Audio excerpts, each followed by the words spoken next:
Good afternoon, everyone. We'll be getting started in just a few minutes.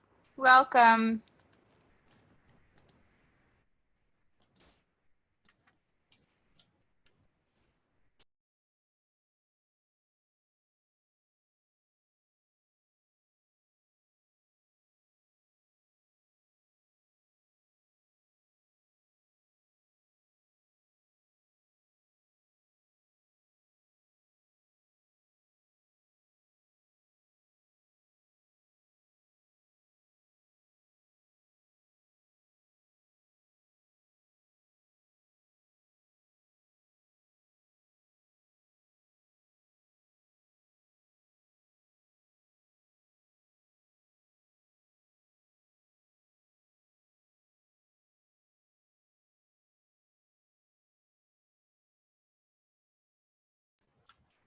Hi, good afternoon. Welcome, everyone. We're going to get started in just a few minutes. I see we have a few people trickling in, so I'm going to give everyone a chance to get situated in Zoom and log into the session, and we'll get started. I hope you can hear me, but just in case audio isn't working, I'm going to post a little message here in the chat area.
All right, it looks like, Heidi, thank you for confirming. It looks like my audio is working and we're loud and clear here.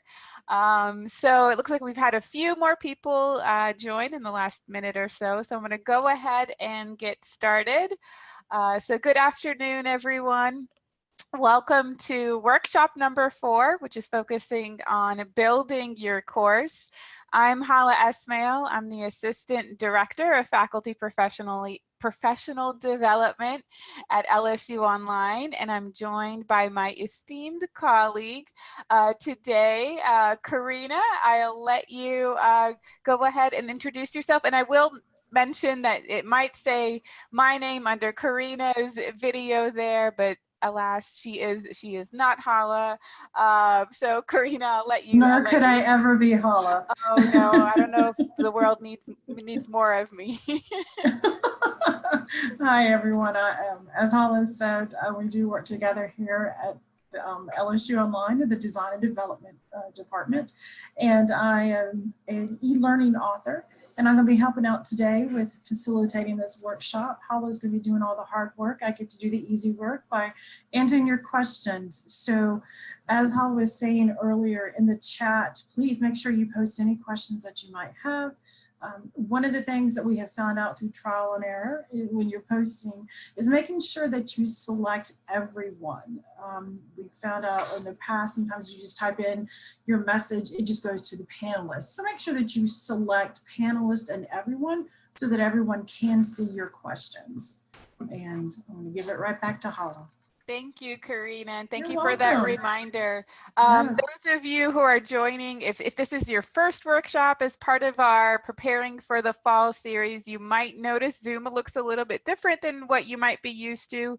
Today, we're using a Zoom feature called Webinar. So you'll notice that, that there are maybe different settings.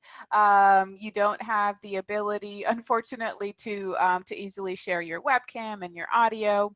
But given the Faculty Professional Development Series and us wanting to reach as many people as possible and make the registration process as efficient as possible for you, we decided to try out this Zoom webinar. So like as Karina said, when you post a question, and there's a little drop-down menu in the chat pod, to click on that and make sure you're sharing it with everyone, because a lot of the times we see all these great questions asked, and as we answer them, we want to make sure that your colleagues can benefit from those answers as well. So you met Karina, and you've now met me, and we're part of the LSU Online team, specifically the design and development team. So our team, the D&D team, we partner closely with faculty to create high quality learning experiences. So incorporating instructional design, user experience, and other design principles. So assisting, in addition to that, we also facilitate faculty professional development offerings such as this one. And we provide support and guidance to faculty who are designing or redesigning their online or blended courses. So you might have met a few of my other colleagues in some of the previous workshops. Speaking of, this is workshop number 4. A quick recap of the previous workshops. In workshop 1, we focused on backwards design, alignment, so ensuring that your course outcomes, your assessments, and your instructional materials are all aligned. In workshop 2, Courtney and Lydia shared information about the HighFlex course design model. In workshop 3, Jennifer provided some information on how you can rethink your assessments for online or blended delivery. So she had some really good tips and strategies in that workshop, which brings us today to workshop 4. If you haven't had a chance to attend any of the previous workshops or watch the recordings, don't worry, they're available on our website, and I'll give you some more information before we end here today. So just to give you a quick overview of today's workshop before we get started. So we practice what we preach. So today we have some measurable objectives for the workshop. The first of which is by the end of the workshop, you should be able to modify modules within the Moodle template, and that includes editing titles, hiding content, and as well as adding various elements to your Moodle course. Additionally, selecting appropriate Moodle resources best suited for the creation of learning objects for your course, and selecting appropriate Moodle activities best suited for the creation of learning activities and assessments. And that includes assignments, quizzes, forums, and things of that nature. I do want to mention very quickly that that this workshop is not meant to be a Moodle overview, a Moodle how-to, a Moodle basics type workshop. What we're doing today is really focusing on the Moodle template that was created. So we're going to talk about the purpose of the template, what all went into creating it, and then kind of getting some hands-on experience with editing within the template. And throughout the workshop, I'll be talking about some tips, some best practices, some strategies, and we will take some time to look at some specific types of activities and resources. However, given that we only have 2 hours, of course, there is not enough time to go over how to create all of these resources and activities step by step. However, we have a great center at LSU. If you haven't contacted them yet or worked with any of the team members, the Faculty Technology Center is putting on some great workshops that are centered around Moodle, and it focuses more on the how-to parts of that, and they're also available for consultations if you have any questions for troubleshooting and that sort. So we'll talk a little bit about that before we close today. So before I kind of dig in to really the meat of today's workshop, I do want to ask a few questions of you. So I am going to put up a poll here in Zoom. So I created a Zoom poll. Let's see.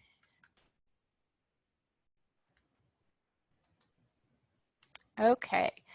Let me know if you see this poll. So you should see a question. Okay, great. It's working because I'm seeing these results come in. So I posted this question here. How do you plan on facilitating your courses in the fall? And you can select all that apply. I recognize that a few of you might be teaching more than one course. So if you can go ahead and put your votes in, it looks like a few of you are still responding. And Karina, let me know if I'm missing anything in the chat pod, if there's any issues with the audio, or if anyone has any questions. So far, so good. Okay. So, okay, great. I will definitely let you know. You're welcome. Thank you, Karina. Mm-hmm. All right. It looks like all the votes, I think, are in. Maybe, yeah, I think they might be in. So I'm going to go ahead and close polling and share these results. So I must confess, I think this is the first time in a while I've used the poll feature in Zoom, which is a really great feature, and I highly recommend it for those of you who are using Zoom for teaching or other purposes. So it looks like we have approximately 13% plan to teach face-to-face, 53% in a blended environment, and then 57 plan to teach fully online. All right, great. And so I'm going to stop sharing these results, and I have one more question for you to learn a little bit about who we have today and your experiences with Moodle.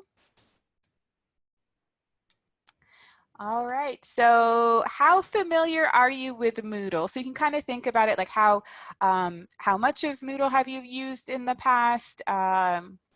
So we recognize that there might be faculty who are new to LSU, therefore new to Moodle, and those who have also been teaching at LSU and using Moodle quite extensively in the past. So just to get an idea of who we have today in the room, in the virtual room, if you could just take a moment and put in your answer here.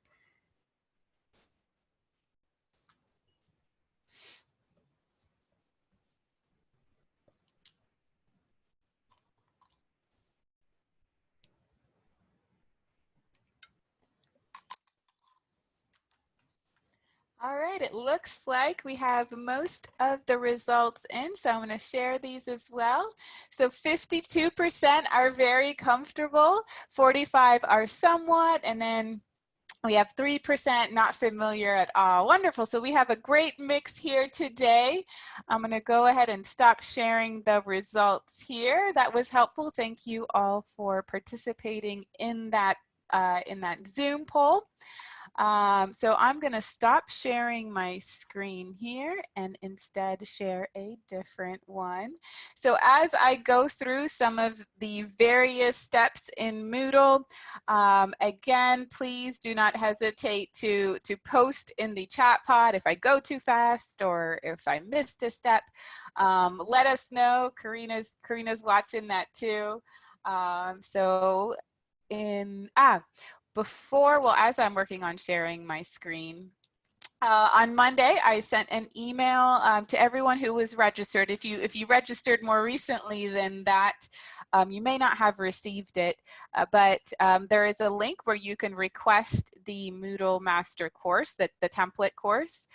So if you have already requested the course and you have received your Moodle Master course with the template, I do encourage you to pull it up on your computer right now, and you can follow along with me as I go through these various different steps and look at some of these features. So I'll give you a minute to go ahead and log into Moodle and pull up your master course. If you recently requested it, don't worry, we're working on it. We've had a flurry of requests come in. So my colleague is fulfilling those requests as quickly as possible. If you have not yet requested it, it's okay. It's not too late, and we'll be sharing a link with information on how you can request it. So if you have your course up, what you see here on the screen should be very similar to what you have in your course as well. All right, let me just get to the next section. Okay, so what you see here is the Campus Moodle template. And this was created to provide faculty a framework or a foundation that they can use as they're developing or building their course, whether it's a blended course or a fully online course. And a lot of thought went into creating this template. It has evolved over the past 1 or 2 years as we've received feedback from students as well as faculty. And a lot went into designing this and incorporating some of the elements. And you'll notice at this time, we are using Moodle 3.7, so you might be familiar and know about the upgrade from Moodle 3.1 to Moodle 3.7. And with that upgrade came the use of the Snap theme. Some of you may have been using this in the past, in your past courses, but those of you who have been using the Essentials theme may not be familiar with this interface. So I will take a minute just to kind of give you a quick overview of that theme. But the great thing about the Snap theme is it brings this really great modern, clean look, and it also provides some advantages for those who are using various mobile devices. So, so again, for those of you who might not be familiar, I recognize that things look might look quite different, but don't worry, we're going to go through some of those differences, and hopefully by the end of the workshop, you'll feel a little bit more comfortable with using it. So, the purpose of the template, really, what went into creating it is we wanted a way that improved the navigation for students as well as faculty through the course, and also the organization and consistency. So you'll notice as we go from one module or one topic, one section here to the next, that it follows a similar format or a consistent format, which is really helpful for students. In addition, we kept in mind user experience and user interface.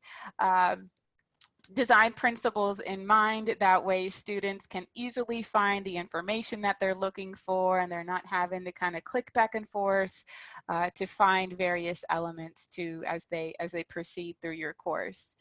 So it's a great streamlined way to, as they work on some of your various activities, learning activities, and to access some of those resources.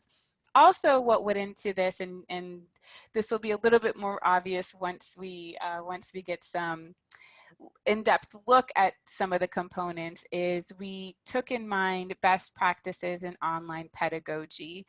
So that includes alignment between the course outcomes, instructional materials, and assessments. So you'll notice we'll have tips and suggestions throughout this this template that help bring out that transparency of alignment, that make those connections to the instructional materials through the learning activities and assessment, and kind of tie them back to those course outcomes. So as students navigate through your course and experience your course, they always have at the forefront those course outcomes, those main learning goals in mind as they experience your course. And it additionally also is accessibility. So as you may know, Moodle itself is an accessible platform.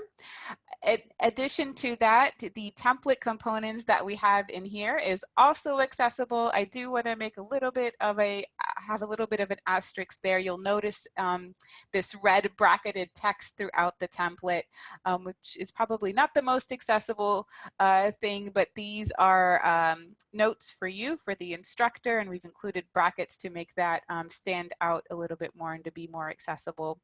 And I'll talk about that red text here in a few minutes as well. So, so that's a little bit about the template. Again, one thing I forgot to mention is that it does include some language, some boilerplate language that is likely going to be consistent throughout all courses.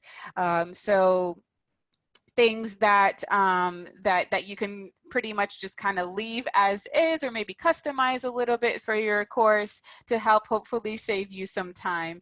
And I'll show you some examples of that as we navigate through. So to give you a quick overview, so I'm going to kind of switch gears and focus on this, this template, this course that I have up here.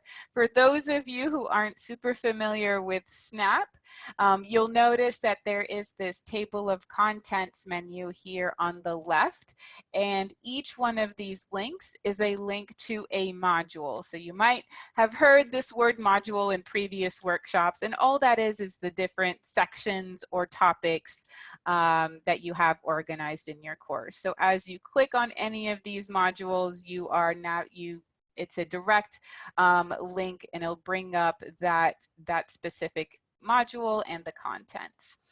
So you have this table of contents area here. In the middle is the content of that module. So for example, if I click on module 1, I'll see that module and the title, and then I'll see all the information, all the content listed here, as well as any resources and any activities. So below the table of contents, there is a course tools area. So this is also different if you're not familiar with Snap. So if you click on course tools, you'll notice that you have a course set, a link to course settings, the grade book, a list of your students where you can go in and add your GAs if you need to, and a link to Moodle Mail. So I'm going to click back on the title of the course to go back to the main page. And another main difference that I do want to point out is at the top right is the administration menu. You might be used to seeing that in a block on the left. So you just click on the admin icon here at the top, and then you'll see those links that you may be already familiar with. So you can edit your course settings, again, look at your list of students or users, and access the gradebook. So I hope that that quick little tour was helpful. But again, the FTC can provide you with any assistance if you're new to Snap and need some help as you navigate through the course.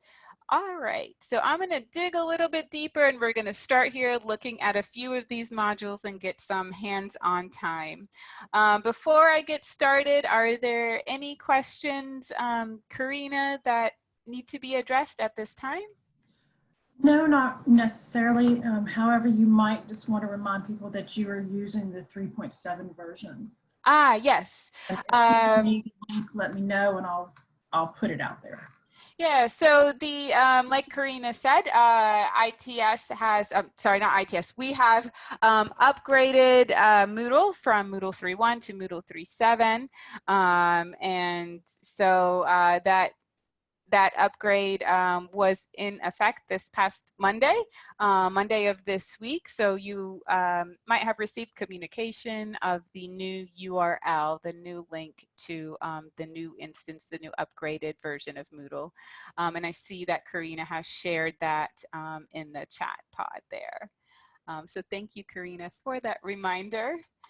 All right, so, oh, sorry, go ahead, Karina. No, I just said you're welcome. Oh, so polite. All right, so I'm going to start looking at the Moodle template here, and we're going to start with this very first module, and it's titled Welcome.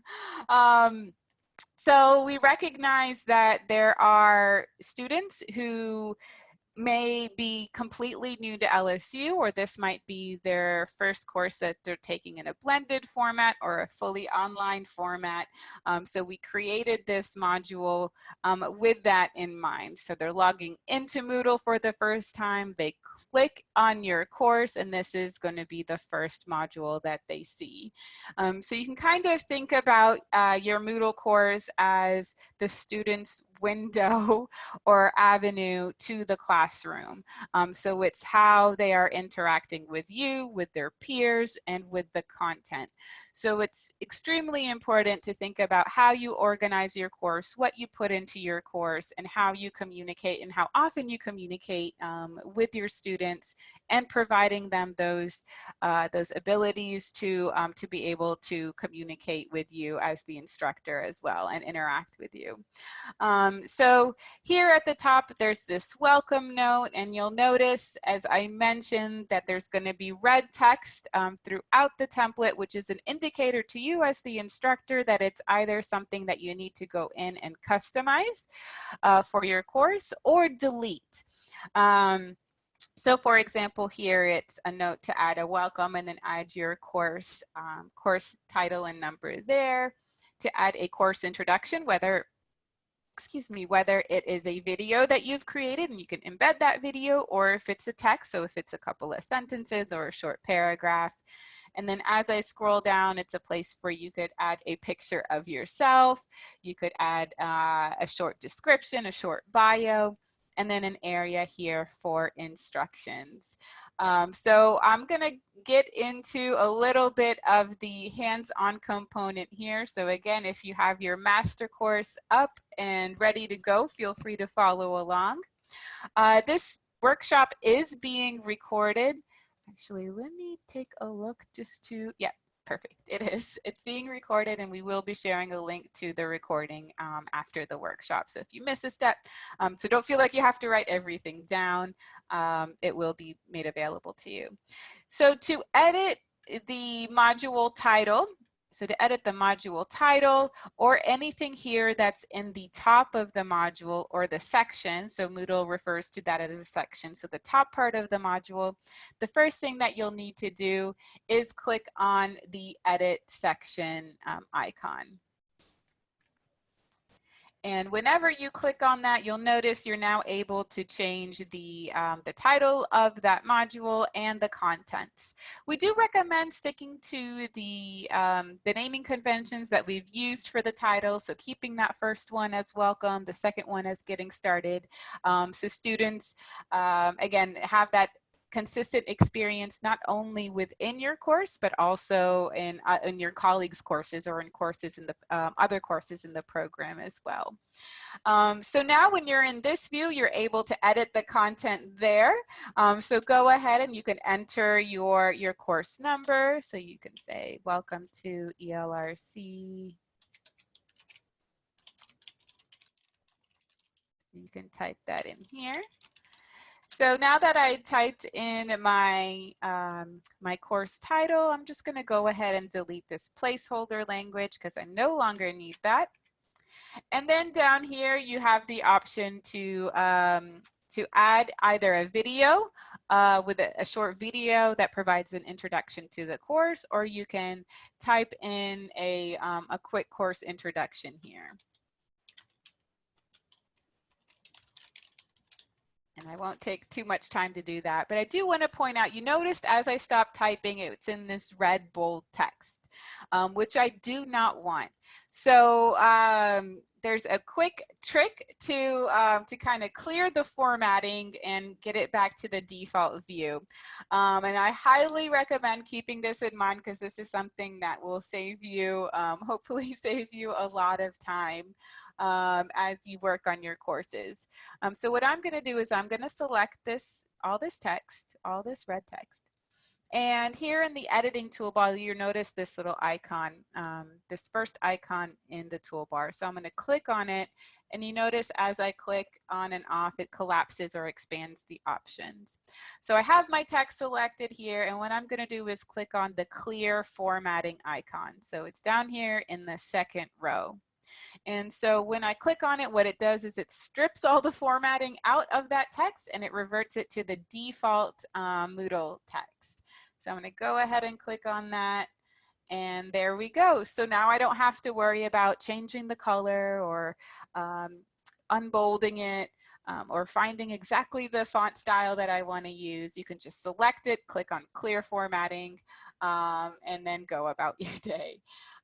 So I'm not going to take time to enter my course introduction here. And, maybe I'll just go ahead and save and come back to this later. But I'm just going to go ahead and we'll just pretend that I added my course intro. So once you've done that, you'll delete this placeholder language again, which is just a reminder for you, as the faculty member. So I'm going to go ahead and delete that, and I'm going to click on Save Changes. Again, you can always come back and edit any of this information at a later time by clicking on the Edit section link here. I'm going to show a quick example of a fully online course that was developed in collaboration with a learning experience designer. This is Dr. Schneider's course, ISDS 7302. We have permission to share this course with others on campus. I do want to point out that I mentioned at the beginning of the workshop that our template has gone through an evolution of changes as we've gotten feedback. So you'll notice his course is slightly, it was developed I think about a year ago, so it's in a slightly different format, but the elements primarily are still there. So this was a fully online course that is offered as part of one of the fully online programs through LSU Online. So you'll notice that he has learning objectives in all of his modules and uses the Moodle book feature as well. But I do just kind of want to show you an example of that. So you'll notice here in the Start Here, what was previously referred to as the Start Here module, he has his picture, he has this welcome note, he has his information here. He uses the course, he has this course syllabus, uses the Moodle book for that. And he has this Introduce Yourself forum. So I'm going to come back to the course and kind of show a few examples as we go through the rest of the workshop. But I'll refer back to this as we go through it.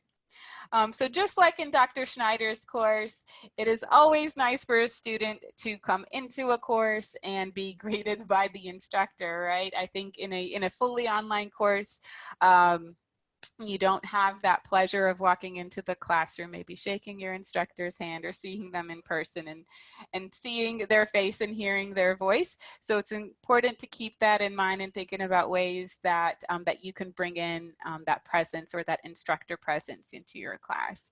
And this is one way you can do that. So we have this placeholder here to add your image, and I'm going to go through the process of how to replace that placeholder. I do see that there is a question, how can we look at this course as we develop ours? That's a great question. Dr. Schneider's course is available to you, and I'm going to talk about how you can self-enroll into that course at the end of the workshop. So Dr. Holt, please remind me if I forget at the end. So to edit or to add your picture, what you'll do is you'll click on this edit icon. I should mention in the Snap theme, one main difference, if you're used to the Essential theme, remember you had to turn editing on every time you wanted to edit something. So you don't have to do that in Snap, which is great. The icon is always available to you when you're logged in. And it's this icon that looks like a pencil. So I'm going to go ahead and click on that. And this content is in what's referred to as a Moodle page. So you'll notice this at the top, you're updating the page, a page resource. So I'm going to scroll down here a little bit further. So you'll see this placeholder as a place for you to add your picture there.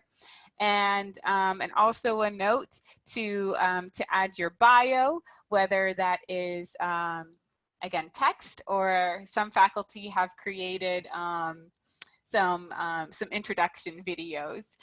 So those are always nice. It doesn't have to be anything that is a super high quality video, or that you have to edit exactly.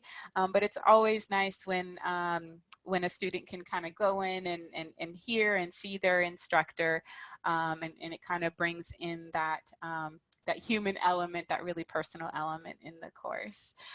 So to add your picture, the first thing, this is the way I would recommend that you do it. That you replace this with a picture that you want to use. And the easiest way to do that is to double click, and it brings up this image properties window. Another way is to click on it and then click on the image icon here in the toolbar. So I'm going to go ahead and double click. I'm like, well, I don't want this gray square. I instead want to browse my computer and replace it with a picture of myself. So I'm going to click on choose file and select my picture and upload this file. And anytime you add a picture, you want to make sure you add alternative text or descriptive text for accessibility reasons. So I'm just going to say put my name here because it's a picture of myself. And then you want to keep also in mind the dimensions of the photo. So in the placeholder, it might be a little bit hard to see, but it is recommended to have it no larger than 250 pixels wide, which what I have now is within that. So I'm okay with those dimensions. And I'm going to go ahead and click on Save Image. So you'll notice my picture is now in there. If for whatever reason you want to go in and you want to resize it, you can always double click and adjust the size there. Again, here's some template language. I already added my picture. I don't need this reminder anymore, so I'm going to delete that. So it's telling me in this place, post a brief instructor introduction. So if I already have that, maybe in my CV or on my LinkedIn profile, or maybe in another document, what I could do is copy and paste it and put it here in my Moodle course. One note about copying and pasting, and I'm just going to grab some sample language here. This isn't a bio, but we'll just pretend it is. So I have this Word document pulled up. Let's just pretend this is my bio. So I'm going to, let's see, I'm just going to copy it. And whenever you're pasting into Moodle, this is really important. Whenever you're pasting content into Moodle, when you're pasting text, I highly recommend pasting as plain text. So I'm going to show you what happens when I do that. So I'm going to right click and click on paste as plain text. You noticed I pasted all this and it's red and it's bold.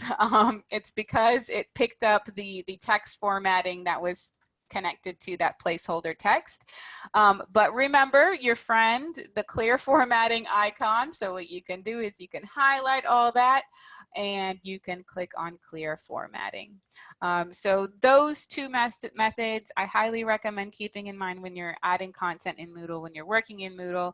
Pasting as plain text, and then you could format the text however you want once it is in Moodle, and again using that clear formatting icon. So then you would delete any of that template or placeholder language. Again, that's not my bio, but we'll pretend it is, and then click on save and return to course. All right, so we'll pretend that this part looks exactly like I want it to look. And there's one other section left here in the welcome module, and this is office hours information. And we have it here front and center so the students know up front, they know who you are, they know what this course is about, and they know how they can reach you, how they can interact with you. If they have any questions, if they need to meet with you, they see that information and it's always there at the top. So the office hours information is also in a Moodle page resource. So if you'll notice the cool thing about the Moodle page resource is you don't see all the content at once. You click on read more and it expands it. So you're not overwhelmed by all this content as a student. You can kind of read it, and then when you're done, you can click on close and it collapses it. So that's the Moodle page. So to edit that content, you'll click on the edit icon. So we're here in the page resource. It's called Office Hours Information. So that's pretty clear and straightforward. And I'm going to scroll down and look at some of the content. So lots of red text. Don't be overwhelmed. It's there. Hopefully it's helpful. Again, it's there to provide you some suggestions, some considerations, some things to keep in mind that will make not only your life easier, maybe save you some time, but also for your students. So with office hours, especially thinking about the semester that is coming up. And so even if you are teaching face-to-face, there might be some students who cannot come to campus for whatever reason. And if you're teaching a blended course or a fully online course, you will likely want to have the option of conducting virtual office hours. So we took that into mind when we created this template. So because office hours are a one-on-one private meeting between you and a student in a physical setting, like in your office, you have an office with 4 walls and a door. So if a student comes in, there's privacy there. In the virtual setting, you can also have that. So if you're using Zoom to conduct your office hours, you can enable what's called the waiting room. And that way students aren't able to come into the Zoom meeting until you finished your meeting with a student that you are currently meeting with. So I highly recommend using Zoom for virtual office hours and providing that as an option to your students. So we created some example text here that you can use as is and modify a little bit.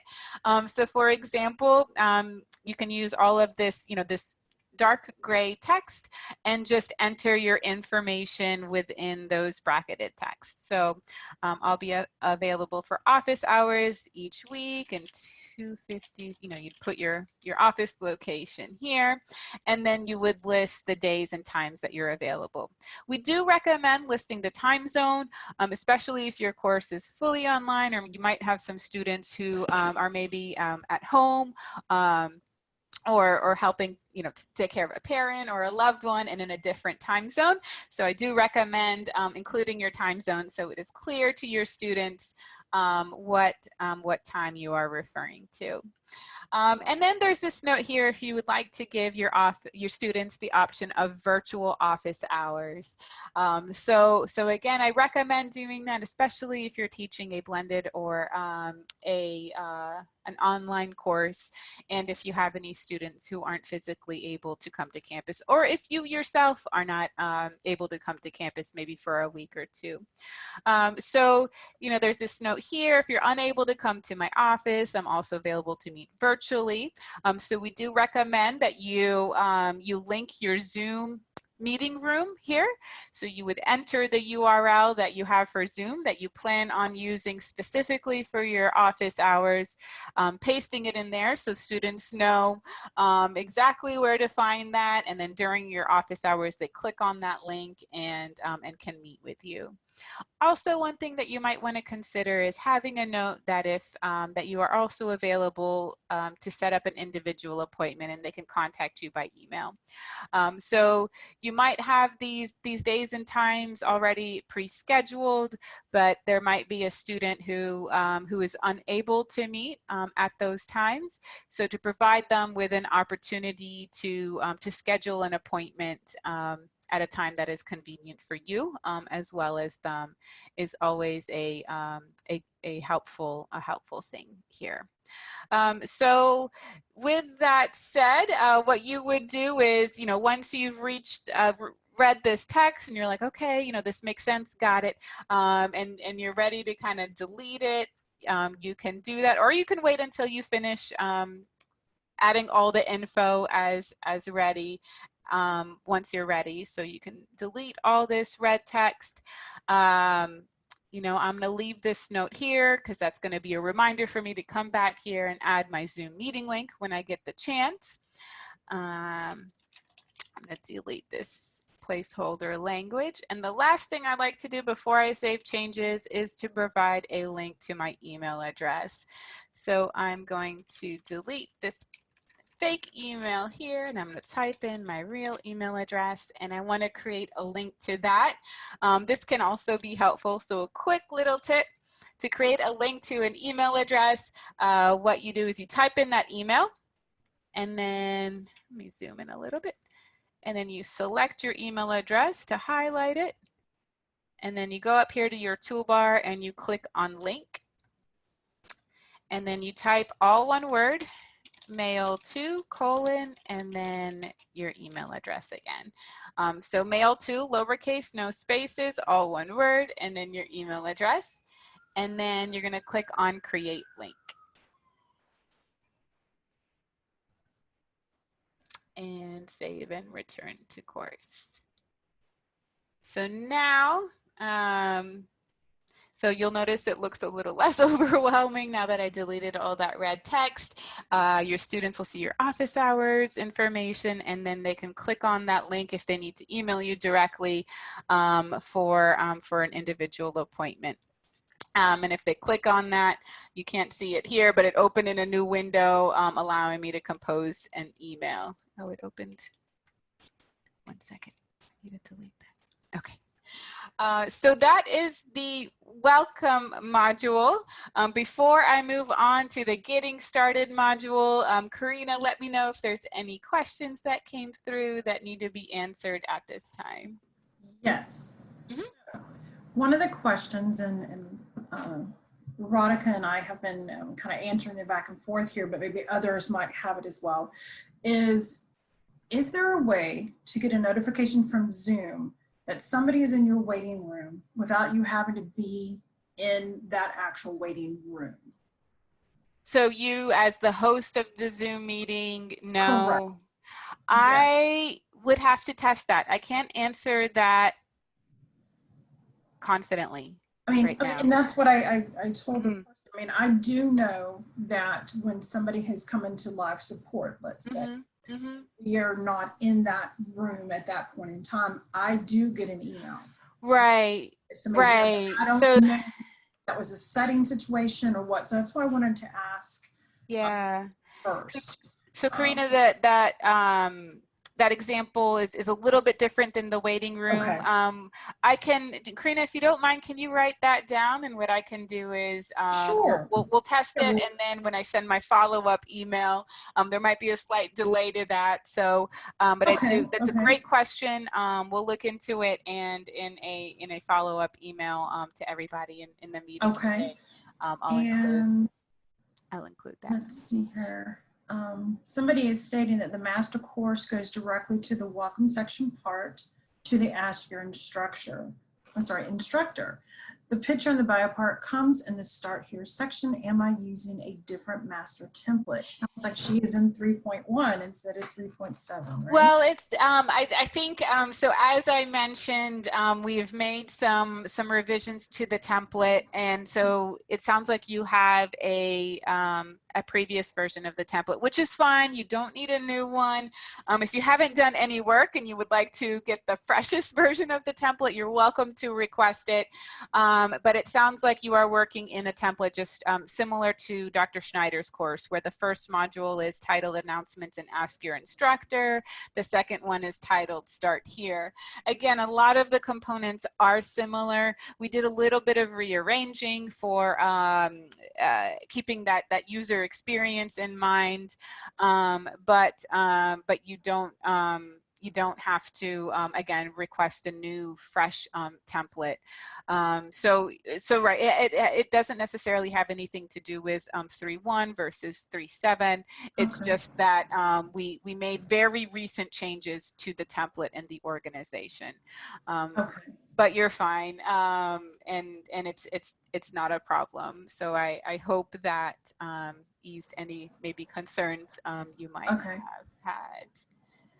All right, okay, great. So I'm going to move on to the getting started module here, which is a super important module. They all are, they're all really important. But you do want to keep, you want to pay particular attention to this one. So imagine you're a new online student. This is your first online course you've ever taken, and you log into Moodle, you click on the course, and you're greeted by this, this very warm welcome, a great, handsome, beautiful picture of the instructor. You have this information about how you can contact them, the office hours, and it's like, okay, well, what do I do next? You know, today's the first day of class. What am I supposed to do? And this is really the purpose of that getting started module. So it's a clear, like, okay, I'm ready to start. Getting started, what do I need to do? So the first thing the students see here is this note here at the top. So it says this module contains all the items you should review and complete before you begin module 1. So module 1 is really when you get into that academic content of the course. So you check the news and announcements forum, you read the course syllabus, introduce yourself to the class, and then check out that Q&A forum. So I'm going to briefly go through these various features of this module before we move on to module 1. So the first thing here is the news and announcements forum. And if you've never used this announcements forum before in Moodle, I highly recommend using it. It's a special type of forum. Only you as the instructor can post to it. So it is a great place for you to post announcements, reminders to your class, weekly check-ins, any updates to the course schedule, anything like that, you can post it there. And the great thing about using it is that students are automatically subscribed and they cannot unsubscribe. So what that means is whenever you post to it, they automatically get an email. So they get notified by email. And your post, your message will always remain within the module itself. I'm sorry, within the forum itself. So even if they delete your email or they miss your email for whatever reason, or it's buried within other emails, or if they want to go back and see that previous message, they can log into your course, they can click on the title of your, they can click on the news and announcements forum and see a history of all those messages. So not only do they get an email notification, that message is preserved here.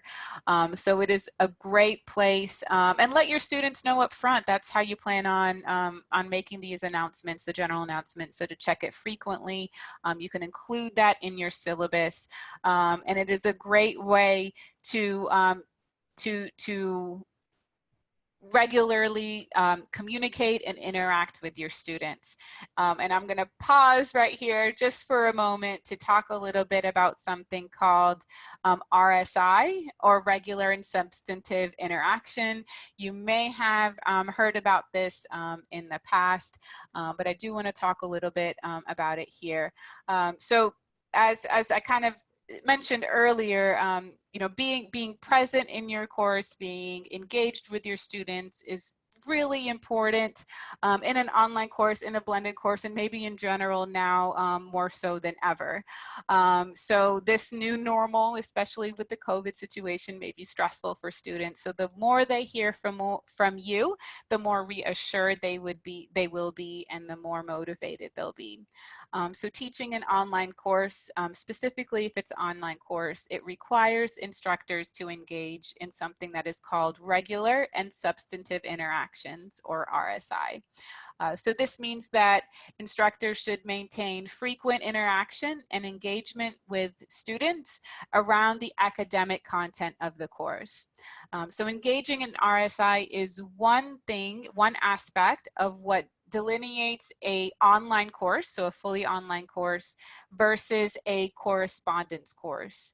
And this is especially important, an important distinction for federal financial aid requirements.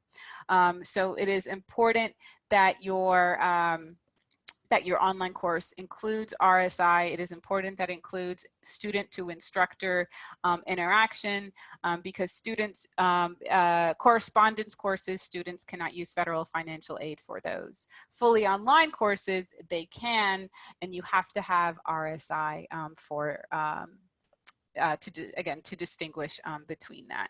So we'll talk a little bit more about regular substantive interaction and how to facilitate that in some examples in the 5th workshop, but it is important to consider early on, or now even in the building or the development stage. So think about how you will engage with your students around the academic content, and how regularly you'll do that. And again, the news and announcements forum is a great way to facilitate that. Likely what happens is every week, you might notice that the students are maybe struggling with a particular concept, maybe a difficult concept. So at the end of every week, you could just, you could post to this news announcements forum and provide a little bit more information or supplemental information. So that news and announcements forum is a great way to keep in touch with your students and engage with them. So as I scroll down a little further, you'll notice here there is a label or a reminder to add your syllabus, and this is a great place for that, to put it in the Getting Started module. So I am going to quickly demonstrate how to add your syllabus. You'll notice there is a link to a syllabus template, and if you click on that link, you can download this template and use it. So you can click on the download button here and customize it and put the information in it. Or if you already have your syllabus ready to go, I do encourage you maybe spend a few minutes and look at the various components that are in this syllabus. You might find some language in here, some components that your current syllabus might be missing. So again, you're welcome to download it and copy and paste that information into your own syllabus if that's easier. But do take some time and look at that. We've incorporated considerations for both blended and online courses in here. So having that information in your syllabus is helpful and hopefully will alleviate some of the questions that you get from your students. So to upload your syllabus, I'm going to restore this window down just a little bit. So if you're not familiar with the drag and drop method in Moodle, I'll demonstrate that real quick. So say this is my syllabus that I have here saved on my desktop, and I want to upload it in this module. So what I'm going to do is I'm just going to scroll down here to the bottom of the module, and I'm going to click on it and drag and drop. And you notice that it added it here. I'm not too thrilled with the title of it, but that's okay. I can change that. And I also don't like where it added it. So whenever you add a new resource or a new learning activity, and we'll get into how to add those different elements, it does add it to the bottom of a module, but don't worry, you can move it. And the move icon will be available under every resource and activity. So if you click on that arrow, and then you scroll up to where you want to add it. So it's like, okay, I want to add it here. So you click on the move here link. So again, you click on the move icon and then you click where you want to move it to. And this is a little bit different than what you might be used to in the essential theme. And there it is. It's in that location where you want it. I no longer need this label here because I added my syllabus, so I can delete it. To delete a resource or activity, you click on this icon that looks like 3 dots to see more options. And you'll see you have the option to delete, hide, duplicate, or assign roles. So to hide something, I'll just show that real quick while I'm here. You click on the hide icon, and you'll notice that you as the instructor see this note that it's not published to students, meaning when students log in and they click on the course, they don't see this resource, but you, of course, as the instructor, do get to see it. But I actually don't want it at all, so I'm going to click on delete, and then it'll ask you, are you sure? And you say yes. And like I said, I'm not too happy with the title of that syllabus, so I'm going to click on the edit icon and change that.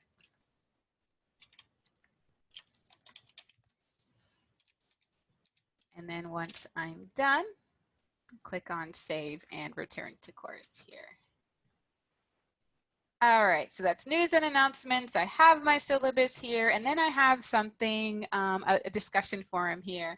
And this is the Introduce Yourself forum, and it's an icebreaker activity. And this is really helpful to kind of set the, start to establish that classroom community. So even for blended courses, and even if you are seeing your students face-to-face, this is a really helpful way for students to learn more about you. And also about each other. And a discussion forum is one way to kind of help facilitate that, that type of activity. So it's low stakes, it's informal. We have a few sample prompts here that you can use, but we also encourage you, feel free to get creative with some of the prompts that you want to use. Maybe there's a question that you want to ask that's specific to your course, like why are you, what are you most interested about learning in this course? Feel free again to get creative with your ideas. You can encourage them also to post a picture. And if they're not comfortable with sharing a photo of themselves, it could be a picture of a pet, or maybe their favorite place to visit or vacation at. So again, the Introduce Yourself forum is here, and it's a great way to kind of start building that that classroom community and allow students to learn a little bit more at each other and kind of set that stage early on in your course. Again, to edit any of those prompts, you'll just click on the edit icon, and you're able to go into here into the discussion forum and make those changes. And then the last thing in this module, real quick, I just want to talk about is the Q&A forum for students. So this is where students can go, they can click on the forum, they can add any questions that they have, and then you are also, so it's a place for you to check those questions and reply to them.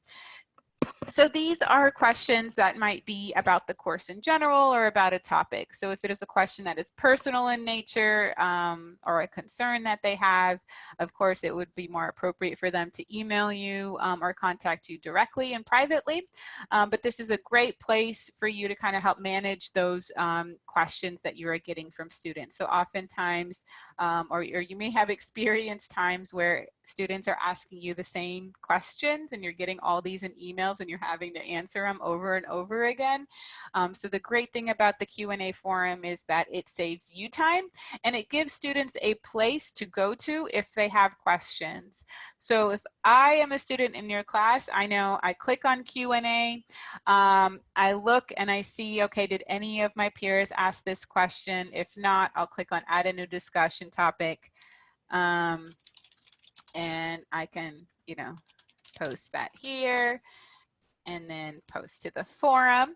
And we do recommend, you'll notice a note here to kind of come in here and customize this. So we do recommend letting students know how often you will be checking it and responding to posts. So you can say you can expect a response within 1 business day or within 24 hours. So you set those expectations up front. That way, just because the student posted at 2 in the morning doesn't mean you are awake at 2 in the morning and just eagerly waiting to respond to these questions. So that way they know up front, all right, I posted, but I see he or she aims to respond within 1 business day. And it is also a way, again, like students, they can kind of get used to having to come here first if their question isn't answered, isn't asked yet. So encouraging your students to come here to see if if the question they have has already been asked and answered, and if not, to pose it there. So a great time-saving technique for you by using that Q&A forum. I want to interject just really quickly. We had Sure. a question that was asked, and it is, how quickly can the instructor delete an obscene or otherwise inappropriate post? If there is a post that requires saving the post for legal reasons, what? Good question. The answer to the first part is you can delete it right away. 1 second, I want to see. So with Moodle 3.7, there are new features, some of them unique to the discussion forum, but let me see if, so you can delete, it doesn't look like you can hide though. So is there a post that requires saving the post for legal reasons? If it's something that I don't know if this is what the this is what the question is, but if it's something that you want to delete because it is obscene or inappropriate, one idea is maybe you can take a screenshot of it to preserve it if it is something that you need to report or escalate. That way, because once you delete it, you won't really have a record of it. But again, you can delete it right away. You as the instructor can delete posts. You have that option if it is something that you want to save and have a record of. A screenshot is one way to do that. You might be able to export it, maybe save it as a file. There might be better ways to handle this. So if any of you have had this experience in the past, feel free to share in the Zoom chat here. One thing to keep in mind, and this is an element of the syllabus template that we have, is we highly recommend including, even if it's a face-to-face class and you have some things in Moodle that the students engage in, is having a netiquette or an online etiquette policy.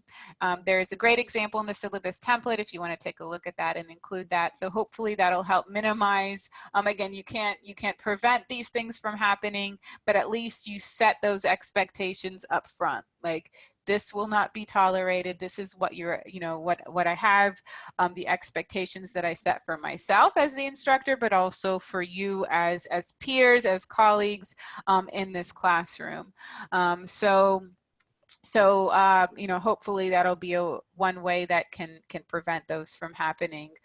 But again, you do have the option to delete them. As far as what university protocols are, I can't speak to that. The Office of Student Accountability might be a great resource for that. I hope, I know I didn't fully answer that question, but I hope that was helpful. The other question that was asked, and I think it's another good question too, is somebody was asking about video introductions, and I said I think that's a great idea. I asked, is it for yourself or the students? And they said for both. So do you want to talk about that just briefly? Yeah, it is an awesome idea. There was one instructor I was working with at LSU Alexandria, and in his instructor video, he had his dog with him, Buster. He actually referred to him as the class mascot. I think Buster had his own video, his own welcome video in the course. So it was a lot of fun. So I highly encourage you. I know we don't all like to be on video or share our videos. must admit, you know, you sometimes might hate hearing yourself or seeing yourself on camera, but it's such a great way to kind of bring your personality into your courses. One way to do that, if it's just yourself, if you only want to create a video of you and add it to your class, you can do that using Kaltura or even using Zoom. So right now I'm in a Zoom meeting. You don't have to have an audience. You can just launch a meeting, just yourself, hit record and say, hey everyone, I'm so-and-so. This is my living room. I look forward to meeting all of you. Here's a little bit about myself. Click stop recording and you can, you know, put that link in your Moodle course. If you would like your students to introduce themselves in a video or give them the option to do that, there is a tool called VoiceThread.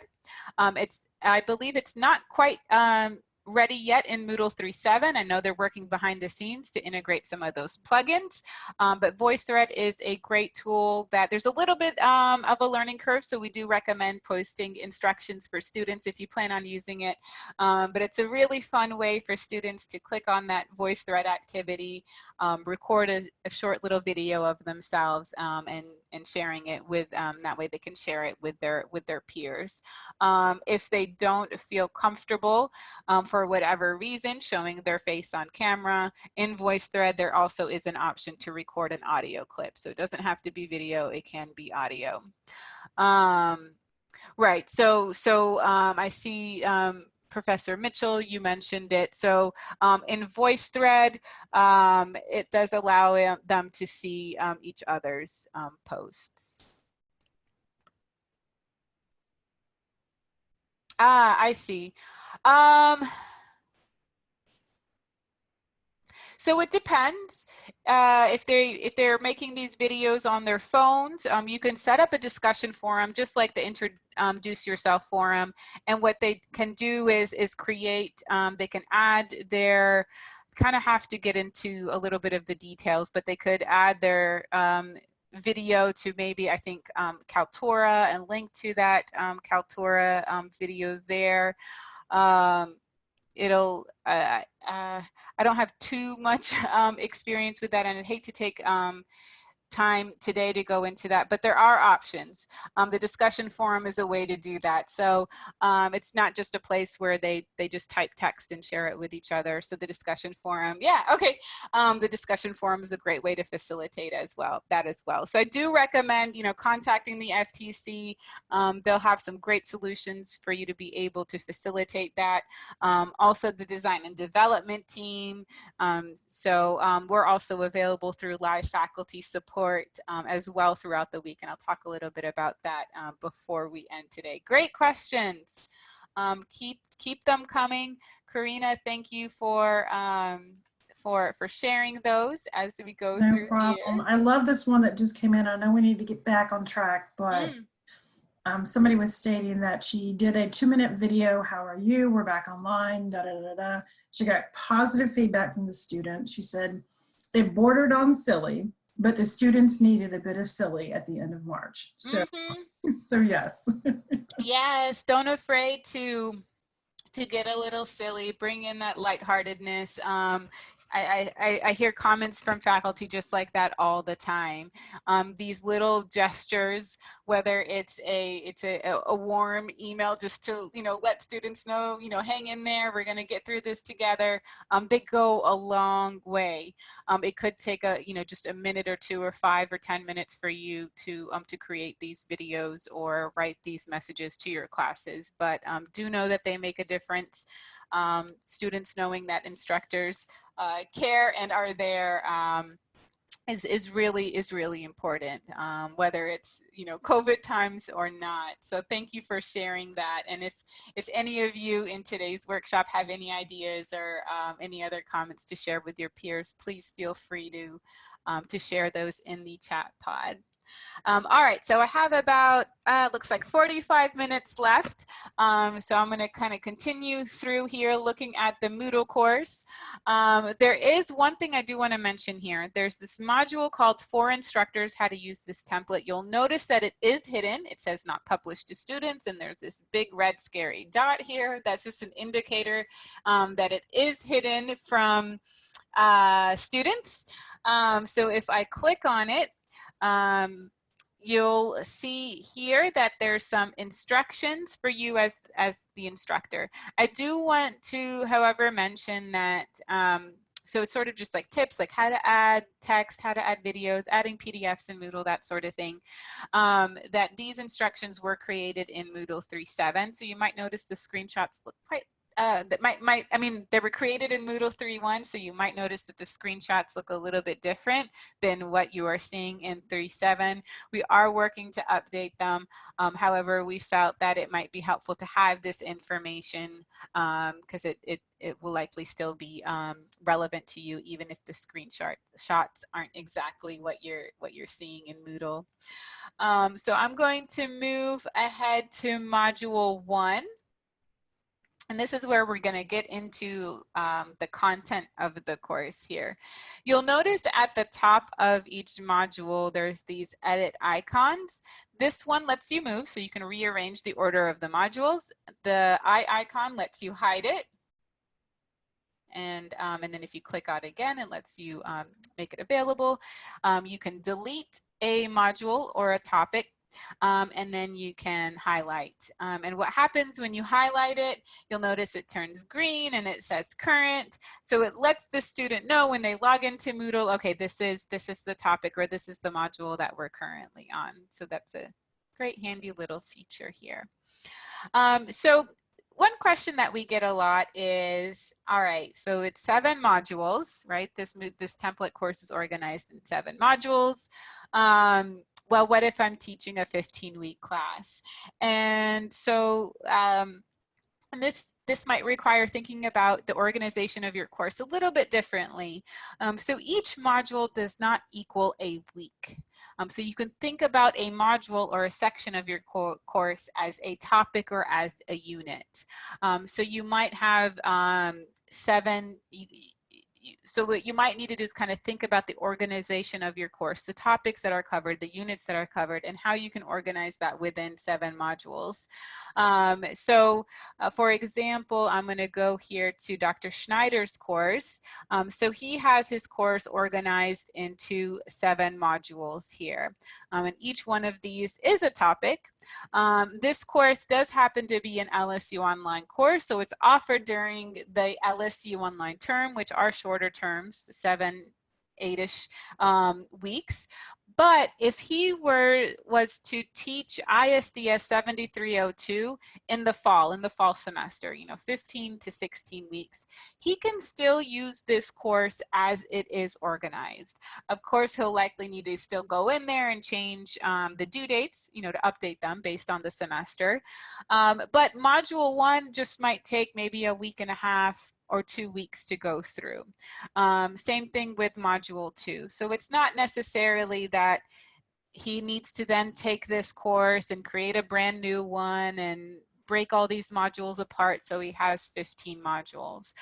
So before you start building or start developing your course, or even as you're thinking about maybe redesigning or rethinking your course, I do encourage you to kind of take some time and think about the organization of it. Look at the different topics, see how you can organize them in a way that that has those meaningful, maybe like organic breaks in those topics, and organizing it that way. Same thing, even if you have this 7 module course and maybe you're teaching in the summer, which is a shorter term, I think they're about 5 weeks or so, you don't have to worry about completely reorganizing your course. You can use it as is, you can edit the due dates as needed, but it's not an entire like revamp. One thing that we also see sometimes is a course might be closely tied to a textbook. So it's like, okay, well, I have this textbook that I use for my class, and the textbook has 20 chapters, so I need 20 modules. And so that is something that that we also don't recommend. And instead of kind of maybe sitting back, thinking about what are those main topics that are covered in my course. So even if I use a completely brand new textbook, maybe in a year, that I'm not having to completely reorganize my course. So those topics, and it all comes from those course outcomes. So So thinking about your course outcomes early on in the process is really helpful to kind of think about the organization of it. I went a little bit off topic here, but I hope that was helpful. That is a question that came up in workshop 4 yesterday when I offered it, and in previous workshops as well. Somebody just asked the question, so perfect timing. You Oh, yay, wonderful. Okay, great. All right, module 1. So again, to edit this top part here, I'm gonna talk a little bit about the elements of this module. So you have this image placeholder here. So I'm gonna jump to Helmut's course real quick. You'll notice in module 1, he has this beautiful graphic that's relevant to the content of the module. He has this module introduction to let students know, like, hey, here's what we're discussing, here's what we're covering in this module, here's what you can expect. He has the module level learning objectives and then a task list. So to achieve these objectives, these are the things that you need to do within this module before you move on to module 2. You'll notice here that he uses the Moodle book resource to organize the instructional materials for his course, and then some learning activities here. So to edit any of this, of course, just like we did before, you'll click on edit section, and you can replace the image by double clicking, browsing your computer to find the image that you want to use. I know I did that super quick. And then clicking Save Changes. It's kind of big. I'm going to resize it a little bit. I do recommend when resizing images to keep this auto size checkbox selected. That way it's proportionally resized. And then clicking Save Changes. So there it is. I have my module image. And then here I can put in my module introduction. And the purpose of this intro is to provide students with the value aspect regarding the content of that module. So it helps students see how that module fits into the course at large and the value of what it is that they're being asked to do within that module. So we recommend writing it in a narrative form to review maybe prior knowledge, something that was discussed in a previous course or a previous module, to preview, to highlight aspects of the module, and to motivate students, so provide that relevance to their personal lives, their career goals. So the tone should be narrative. It should be more conversational and personal rather than the formal textbook style of language, or just simply restating the course outcome. So it's a place where your instructor voice can be brought in into the course, which isn't, which is something that students cannot read in their textbook. So bringing your perspective to the course. And we'll talk. I hate to interrupt, but I think this is it's a perfect stopping point for where you are at. Yeah. So asking, how do you wrap the text? So I think what they're asking is, you have your picture. How is this text going to wrap around? Right. So the great thing about the template, she's doing that. So the great thing about the template is that that we've kept that in mind. So so the text is already kind of wrapped for you, and that's why I recommend replacing this placeholder graphic rather than deleting it entirely, because there is some code behind the scenes that helps with that wrapping. So I'm going to demo that. You're right, Karina, this is a perfectly timed question. So say, for example, I have my course alignment map here. The course alignment map template is available to you to use if in the Moodle resource course, which I'll talk about at the end. So it's like, all right, so I have my module introduction. This is kind of a long one. I might actually, if it were me, I might have made it a little bit shorter, but it's good. All right, so I'm going to copy this text. And what is the #1 rule about pasting text into Moodle? And that's a real question. So I'm looking at the chat pod here. I'm about to paste text. Yes, Dr. Holt gets a star. Unformatted. Always paste as plain text. So I'm going to right click. I'm going to say paste as plain text. And look what happened. It is all red. What am I going to do? Not Dr. Holt this time. going to call on someone else here. It's this red bold text. I don't like it. How can I get it to that default font style? Clear formatting, exactly. So I'm gonna go ahead and highlight all of this. It's kind of weird giving a workshop when you can't see people's faces, but at least we have chat. All right, so I'm gonna highlight all that, and then I'm gonna use this clear formatting. And so you'll notice how it wrapped around, which is awesome, super helpful. I don't have to fight it, and I'm gonna go ahead and click Save Changes here.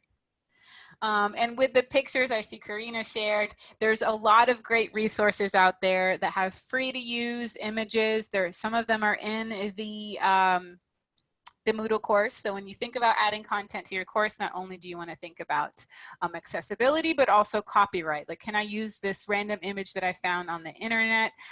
Sometimes you might not be. But there are websites that you can search and look for images that are free and available to use in your courses. One thing I didn't do is I didn't change the title of the module.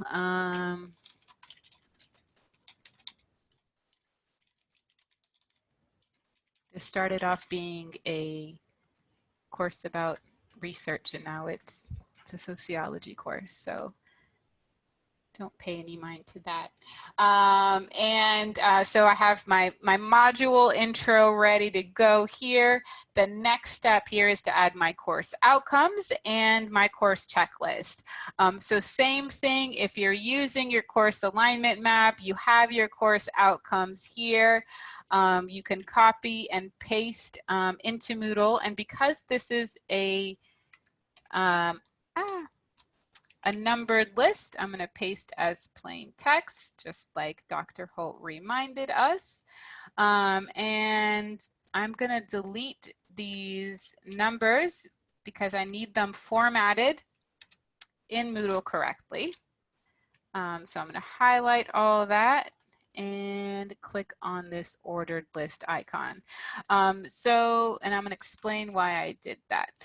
So you'll notice that whenever I click on this text, it might be a little bit hard to see, but that 1, 2, 3 icon right here at the top is highlighted.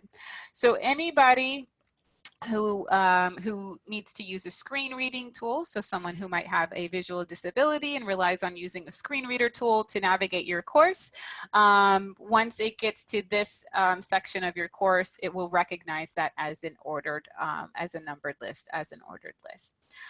Further down here is the module checklist. So this is where you list all the learning, all the activities or the tasks that the student should do within that module. If you are teaching a blended course, I do recommend specifying in parentheses whether that task or that activity is completed face-to-face in the classroom, or if it is something that they do online, whether synchronously or asynchronously. So for example, read, chapter 3 and then you could add the title of the textbook, read article, what have you, complete the quiz. So if you have a quiz in that module, you might want to be a little bit more descriptive than complete the quiz, but maybe complete module 1 quiz and the title of the quiz there. If there's a discussion forum that they need to participate in, you would add that in the list. Again, indicating whether it's to be completed face-to-face or online, and also ordering them in the order where they should be completed. So likely you're going to want students to read the text or read the articles before they participate in a discussion forum or take a quiz. So once you've had the list of tasks completed, you can click on Save and Return to Course. All right, so I'm going to move on real quick. I see we have about 30 minutes left, so I want to talk about resources that you add to your course. And there's this. Just really quick. Yeah. I'm sorry. Somebody was asking about how can you import material from a previous class into this template? Yes. Yes, and then I would Yes. have you demonstrate. Yes, you can. I don't have time to demonstrate that right now, Okay, but the Faculty Technology Center can help you with that. So okay, I'll make sure I um, give them that information then. there Okay. is a way to import content from a previous course into the template. So one thing about adding resources to your course and activities, and there's this note here. Whenever you add an activity or a resource, it's really important that the activity or resource is aligned to the course outcomes, that you provide clear and detailed instructions and instructional language for activities and assessments, that you include helpful information about grading and submission, and that includes providing rubrics and maybe some examples, depending on the nature of the assessment or assignment, and applying consistent settings. So if you have quizzes in your course, try to be as consistent as possible, whether there's time limits, maybe with the due dates. So if you have quizzes in every module, maybe every time they have a quiz, it's always due on a Sunday night. If you have a discussion forum, the initial post is always due on Wednesday night, and their reply to their peers is always due, say, Saturday or Sunday or Friday or what have you. That way they get used to that cadence of your course. One thing about resources that I want to share, and this especially came to light after the spring or during the spring term. So say, for example, you have links to websites, links to articles that you want the students to read, links to videos, etc. So sometimes what happens, and I'm going to demonstrate this. So say, for example, I have this PowerPoint. I'm going to drag and drop it here. This is just the PowerPoint I used in my class for the workshop at the beginning. And say there's this YouTube video that I found about the differences in qualitative and quantitative research, and I want the students to view it. So I'm going to add it here in my course. I'm just going to go through this really quickly. Just call it video for now. And I'm going to save and return to course.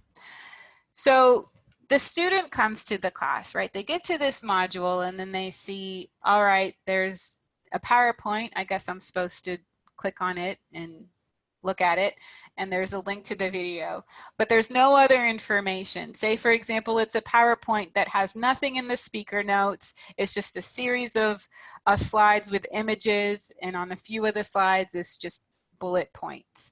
And this might not be the most meaningful or helpful resource to a student. So often as faculty, you have these wonderful resources, these great PowerPoints that you've created as you've to help you as you've as you give, as you present lectures in your class, and they're wonderful and they're great, and you're there in person, and you're narrating, you're presenting to your students, and you're advancing to these slides. But in an online format, just taking that PowerPoint as a standalone resource and uploading it to your course without any speaker notes or anything might not be the most helpful resource for the students. So I do encourage you to keep that in mind, that if you are sharing any resources with your students, whether it's a PowerPoint, a PDF, a video, that you provide some instructional language or some narrative, some context to that resource. And there's a few ways to do that. I'm just going to go over it really quickly and show some examples. So one thing that you can do is create a Moodle page, or use the Moodle book resource, which Dr. Schneider has done. And for every resource that you add, we do recommend providing short instructional content, brief instructional content. So it could be, please watch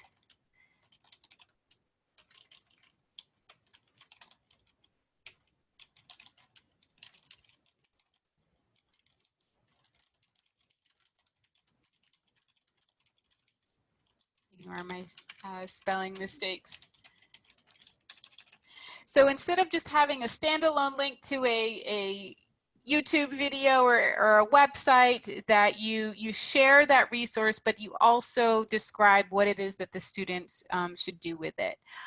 So watch, it could be watch this video interview with Barack Obama and ask yourself these following questions, or watch this video and pay particular attention to how they XYZ. And that way the students know exactly what the purpose of them watching that video is. It's not just busy work, you're connecting it to the purpose of the course or those course outcomes. And then you can provide the link to that resource here. The great thing about YouTube videos is that they auto embed in Moodle, and I'll show you what that means once I save it. Same thing with a PowerPoint. Please, let's see.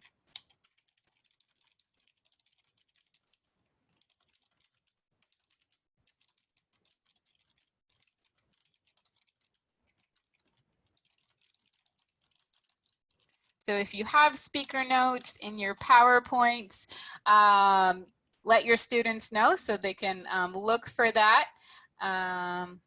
Let's see.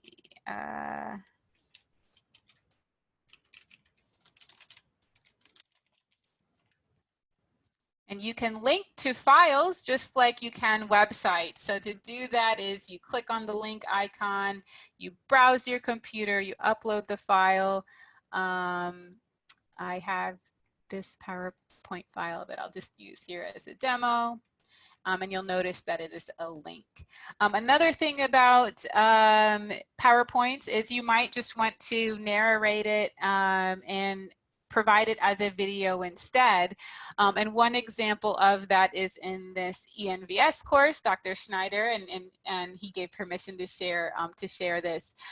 So he created this PowerPoint, and you'll notice that it's 10 minutes. It might be a little bit long. We do recommend, 5 to 7 minutes or so for videos. So it's not recording your entire lecture. So I don't want you to, to think that that's what I'm saying today.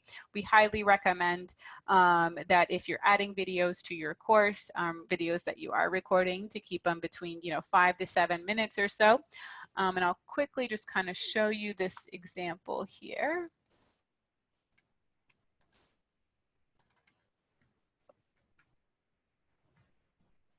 I think. Oh no. Oh, it might not be working because I'm in the old instance of Moodle. Oh no. Well, that's a bummer. But it was his PowerPoint file and his PowerPoint, and as he navigates from one slide to the next, you can hear his voice, and he's talking, he's providing that narrative and that explanation as he's going through a series of those slides. So he specifically used Kaltura, but again, you can use Zoom to do that. So if you don't have speaker notes, and of course it can be time consuming to type those notes, you can instead create a short video and share that with your students.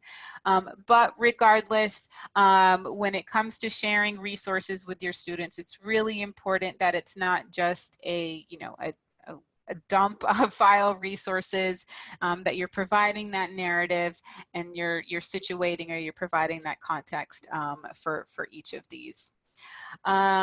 All right, I see that we have about 20 minutes and there's a lot more to cover, so excuse the rapid fire, and I'll save some of those questions. I see that a few have come in, but I do want to make sure that we have time to cover some of these important aspects. I'm just going to quickly go through, make sure there wasn't anything I missed real quick. No, I think these are ones that I can handle for you. Oh, thank you, Karina. You're welcome. All right. Okay, So there is this note about academic engagement activity. So I do encourage you to take some time and read that. There's this requirement when you're thinking about tracking participation in courses. So for fully online courses, there is a requirement to track participation as well. So we do recommend, or there is a requirement that your course must include one substantive graded academic activity that is due by census date, or the last day for students to add courses, because reports are run, and this is a financial federal aid requirement. So it is a way for students to indicate that they are present, that they are taking your class. We have reports that are run in Moodle immediately after census date. So by having a graded academic activity that is, again, academic in nature and due by census date. You don't have to have it graded on census date. So if census date is Friday, doesn't mean you also have to have them graded. It's just that it has to be due, and students should have it submitted. So it has to be academic in nature, meaning the icebreaker forum activity does not count, but it could be a short formative quiz. It could be a discussion forum around a topic of the course. So it's just one activity that has a due date of census date, but the choice of what activity that is up to you. If you are using a third-party site like McGraw-Hill, I'm running blanks here, My Math Lab, those are great tools. If the activity is in that site, we do recommend having a record of that grade in Moodle for AEA reasons as well. And you'll notice we have this label here that has some more information on it. If you are using a third-party site, even if the majority of the content or the activities are in that third party, we still recommend that you have some of that instructional language within your course. And you'll notice an example here. So if you're asking them to go to this third party site and maybe complete a quiz or an assignment, kind of situate that. So, completing this quiz will help you review topic X from this module, and that addresses this specific course outcome. So not just having a Moodle course and saying, here, go to this link, that's what all your stuff is, but still providing that instructional language, still situating that within your course. And again, there's some labels and information here. If you're not using a publisher or third-party site, you can always go in here and delete that. Again, we recognize this is a lot of red text, but hopefully, once you read through that, it'll be like, okay, I got it, and you can hide it for now or delete it once you've read that. All right, so about 20 minutes left. I'm gonna next talk about assignments. Again, there's not enough time to talk about all the various types of assignments you might want to have in your Moodle course, but I'm gonna highlight a few. So it's important to think about learning activities in your course that foster active learning, foster some of that student engagement, that interaction between not only you and your students, but also students and their peers. So given that many of you, like we saw at the beginning of the workshop, are teaching online or blended courses, you might want to explore some of the tools that are available to you at LSU, some of which are available in Moodle that you can use to foster some of these active learning engagement assessments. So first, we recommend you consider the purpose of the activity before you select the tool. So for example, if you want your students to be able to have a discussion, you can kind of think about, okay, well, what might be the best tool to use for that? Again, the FTC can help you with that, and also the design and development team through live faculty support can help you brainstorm some ideas. So think about what it is that you want to do, what it is that you want your students to do, and then if you need help brainstorming about how to best do that in Moodle, or what best tool to do that would be we're here to help you. So some activities might be synchronous in nature, some might be asynchronous. So think about synchronous in nature. One example of that is maybe the lectures that you're giving, those meetings, those class sessions. They might be face-to-face. You might be in a classroom having those sessions face-to-face with your students. You might have some students joining you remotely. So you might be physically in the classroom. There might be a few students joining remotely via Zoom, but no need to worry. There is ways to engage your students face-to-face, as well as those who are joining through Zoom. Just like we're doing today, we have the chat pod going. We also, at the very beginning, I used Zoom polls. I know I didn't use too much of those, but I do recommend using some of those features. So Zoom, those polls are a great way to check for student understanding. And you can have those polls. So I created those polls in advance before even the meeting started, but you can also create them or pose those questions and ask students to reply in the chat pod as you go through the lecture.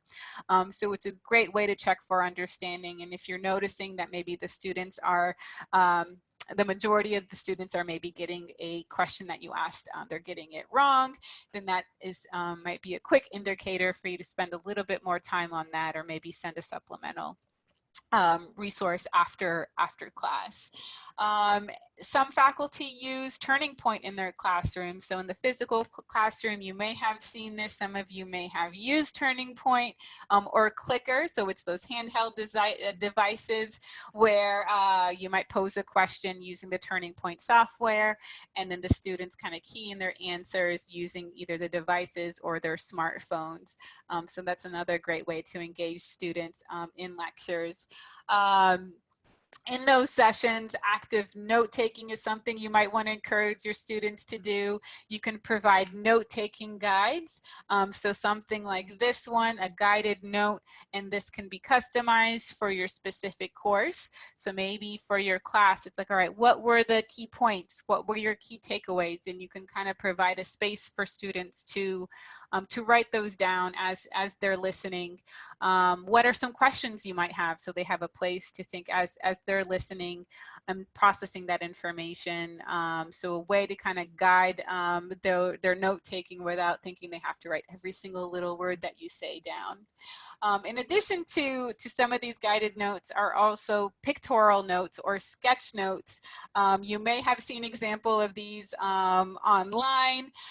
This particular example is one on machine learning and AI. Whenever I go to a conference, you know, there's always those few conference goers that that post on social media after a session, you know, a beautiful sketch notes of that session, and it's just a great visual way to present or represent those notes, to present that information in a great way to improve memory, recall, and they're also beautiful to look at, and they can be shared even with their peers. So if any of your students are creating any of these notes, encouraging them to share with the rest of the class might be a great idea there. So for the next several minutes, I'm going to go over the quiz activity, the assignment activity, and the forum activity. I'm not going to go step by step how to create each of these, but I do want to highlight a few best practices that hopefully will save you some time and give students a great learning experience. So first, with quizzes, we highly recommend whenever you create a quiz and you add your questions to think about each of your questions, or maybe just do a quick review and ensure that these questions are aligned to the course outcomes that you have laid out for your course. In addition, you might want to think about using time limits. If it is a practice quiz and they have unlimited attempts to take it, the time limit might not be set necessary, but if it is a graded quiz, even if it's just worth a small part of their grade, you might want to set a time limit, and there is an option to do that. Also, there is something called user override. If you've used this feature before, go ahead and type yes in the chat pod. So it's a feature called user override. Awesome. Okay, great. So we have a couple of yeses. Whenever you're in a activity or resource, the administration menu here is in the top right. So to edit quiz settings, you click on edit settings, and this is where you can explore all those settings. One of which under timing this is where you go to set that time limit that I was talking about earlier. So user override, that option is also in this admin menu. It's kind of a hidden option, but it is a really helpful one. So if you click on user override, this is a way where you can set specific settings for a particular student or group of students in your class. So say, for example, you have a student who has an accommodation and needs time and a half or double time to complete a quiz. So what you can do is, excuse that honking that you may hear, is click on add user override. You would select your user. This is a sample course, so I don't have any students in this course, but you would select their name. So you'll be given the option to, oh, I do have some sample. These are fake students. So you would select the user's name here, and you'll say, all right, for Moodle test, I want to give her instead of 10 minutes as the time limit, she gets 20 minutes. So she gets double time. And then I can click save. So that way when Moodle 2 logs into Moodle, they click on that quiz, they'll see that they have 20 minutes and the rest of the class has the standard 10 minutes. If you have a student that say maybe needs to take the quiz early, or you want to give them an extra attempt, or what have you, again, you can click on user override. You see all the options that you can select or modify for that individual student. And again, you can select a different student. So maybe Moodle test 1 gets 2 attempts. Say their internet went out and you want to give them another attempt on the quiz, you can do that here.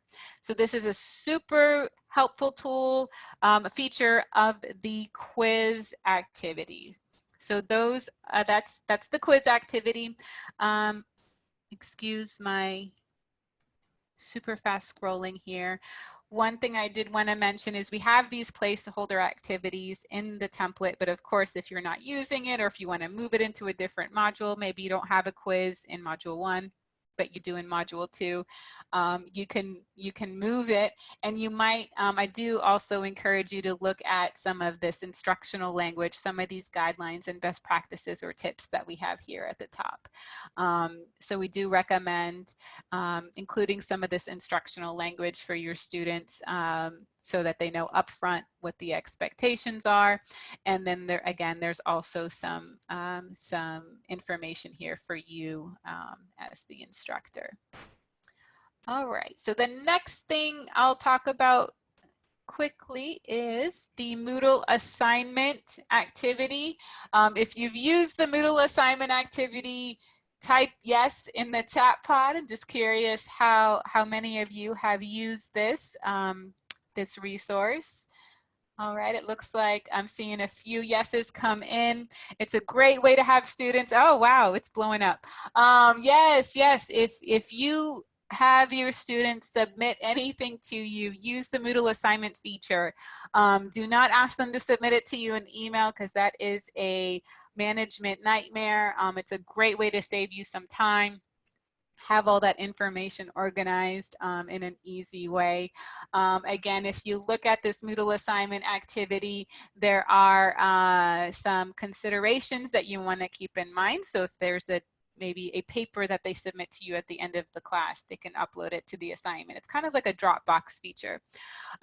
So you want to be clear in your instructions, again, whether it's a face-to-face or a blended course, especially for an online course. With online courses, you want to be like almost overly detailed in your instructions, and that will help, again, alleviate some of those questions you might get. In a face-to-face class, it might be, easy to kind of quickly answer those ad hoc questions you might get from students when they're there in person. So as detailed and as clear as you can be about what the instructions are, what your expectations are, putting that in the assignment is really helpful. A new 3.7 feature is in Moodle assignments, you can specify what file type you accept. So you can do that here. That's a new 3.7 feature that I wanted to highlight there. So use assignments. Again, if your students are submitting something to you, it's a great way to kind of manage those submissions. And the last thing, activity I'll talk about here is the discussion forum. So if you would like students to discuss a particular topic, engage in a conversation, you can post those prompts, you can present that prompt in a discussion forum area. So maybe it's, read this video and share a reflection, or it's an actual question that you want them to answer. And it should be a prompt or a question that elicits a variety of responses. So it shouldn't be a question that has one single right answer. That might be more appropriate for an assignment or a quiz. So it's something that the students will have unique responses to, whether it's their thoughts, their personal experiences, maybe their opinion on a matter or a topic, and also a way for them to engage in conversation. If there's only one right answer and your peer says, oh, here's my answer to the question, as a fellow classmate in that class, the only response I would have is, yes, that's what I thought too. So it doesn't really elicit that kind of back and forth conversation that we might want to see.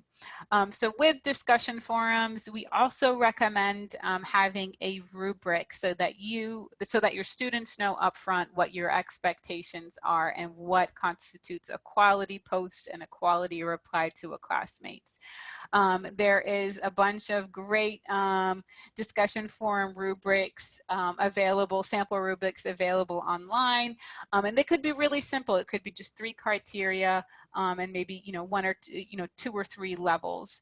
But to make that rubric available in your syllabus, so students again know upfront and won't be surprised by the grade or by the rating that you provide them.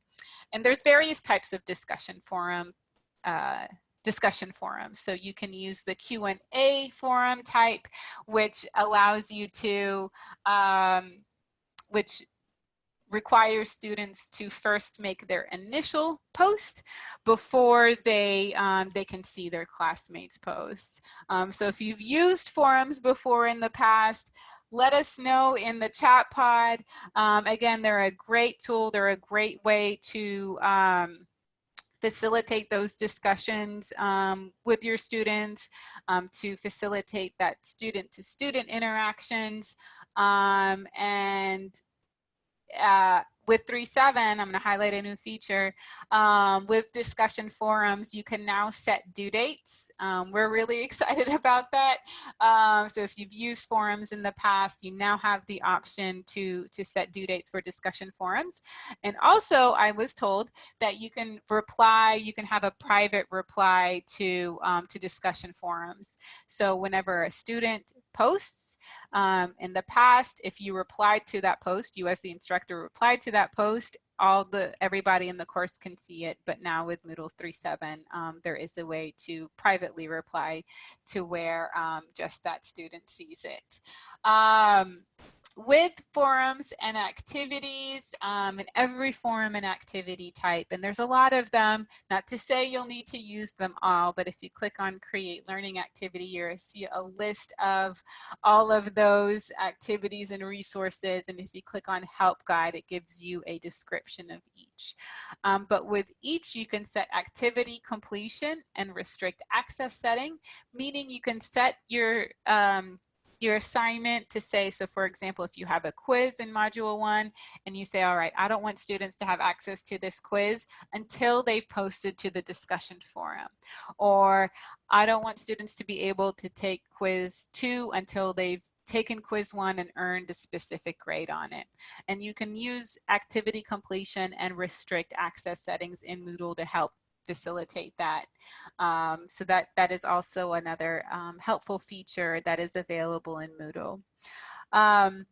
The gradebook, again, is here in the course tools area. I highly recommend, if you're not familiar with the gradebook, or if your gradebook isn't set up yet, to schedule an appointment with or to contact the Faculty Technology Center, and they can help you set up your gradebook that is specific and unique to your course, because every faculty member's gradebook's a little bit different, so it's difficult to have a workshop on the gradebook. But just do keep in mind that the FTC is available to assist you with that. So as I highlighted just a few Moodle 3.7 changes changes that came with that upgrade. There are more, including this new awesome feature called H5P, which allows you to add interactive content to your course. This flashcard set, so you can create digital flashcards for your courses. Ally is coming soon, so it is for accessibility checking. I do encourage you, if you haven't seen it yet, where is this tab? A lot of tabs open. There is a website dedicated specifically to Moodles. The Faculty Technology Center is offering workshops on Moodle 3.7, and there's the team is actively working on documentation as well.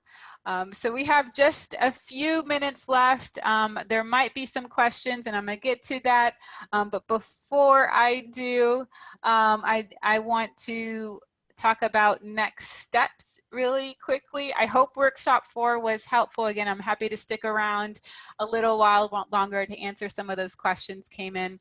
But I do want to talk about what's next in this faculty professional development program. I'm going to post this link in the chat pod here. Excuse me, I encourage you to visit the training and events website. This is where you can find information on faculty support. So here at the top, there is information on how you can contact the Faculty Technology Center. And I recommend visiting this site often, but you'll notice here that the FTC is also available on the weekend. So there's information on how you can contact them. This is where you can find their revised hours. As I mentioned earlier, the design and development team, so just like Karina and I, we are available for design and development live faculty support, and you'll see the hours here. So currently we're available Monday through Friday between 2 and 6 p.m. So actually right now you can hop on a live Zoom session. So if you click on join support, you'll be brought into a Zoom meeting just like this one. You'll be greeted by one of our smiling faces, and we're available to help you maybe brainstorm ideas that are specific to learning design. So as you're thinking about the design of your course, maybe what tool is best to use, how you can best organize the content, thinking through some of those design strategies, we're available to help. If you have any Moodle questions, any questions, or you maybe want some assistance with troubleshooting, anything that's related to Moodle or other academic technologies that are available to you at LSU, I recommend contacting the Faculty Technology Center with those inquiries. So again, that information is here at the top of the page and also here on the side. So as you navigate to various pages on our website, you may even notice it here in that side panel. If you click on preparing for fall 2020, you'll see information about the Faculty Professional Development Program. There is a recommended course development schedule here that kind of gives you like a timeline. So if you're like me and you like those checklists, I recommend downloading that. And like I mentioned earlier, all of the previous workshop recordings are up. Today's will be up on the, I'll email it to you soon.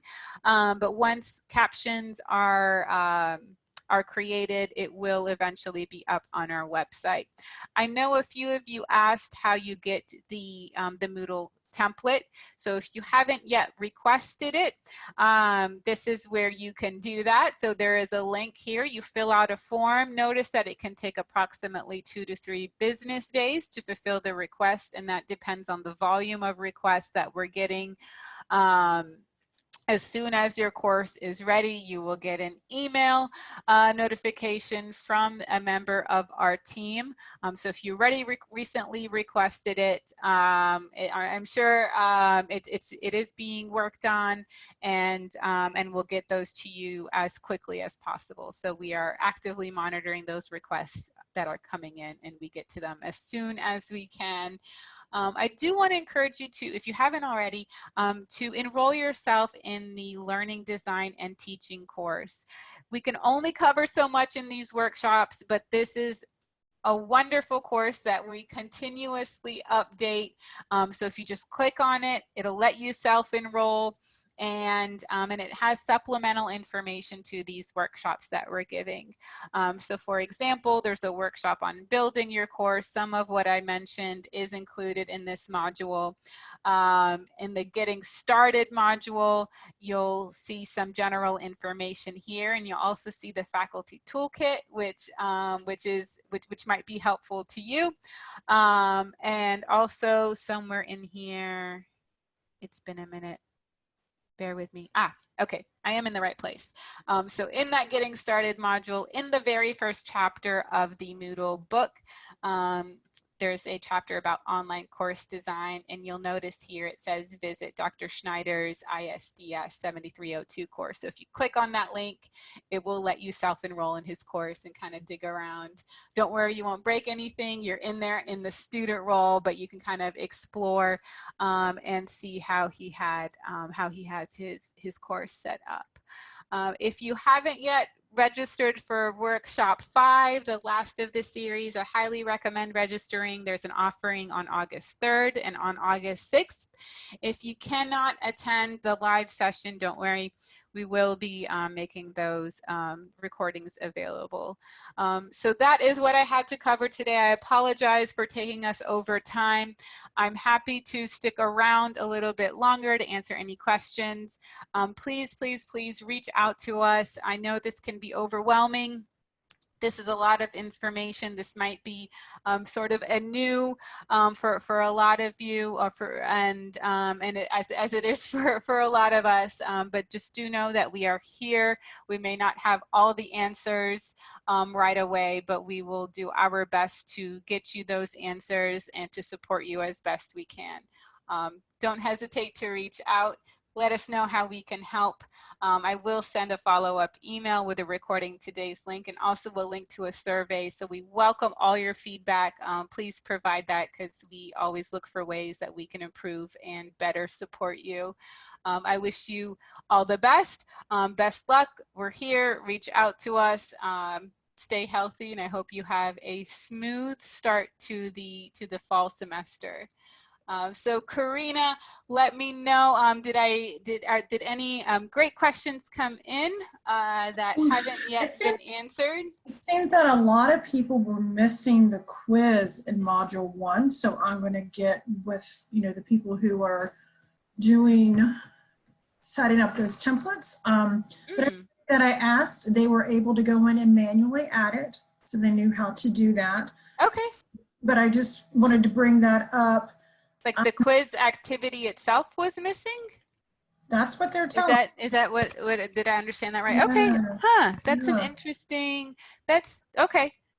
Let me make a note of that. Yes, please. Because like I said, I was going to reach out to the department and let them know. Yeah. What people were saying. And the other question that somebody wanted to know, how do they enroll in Helmut's class?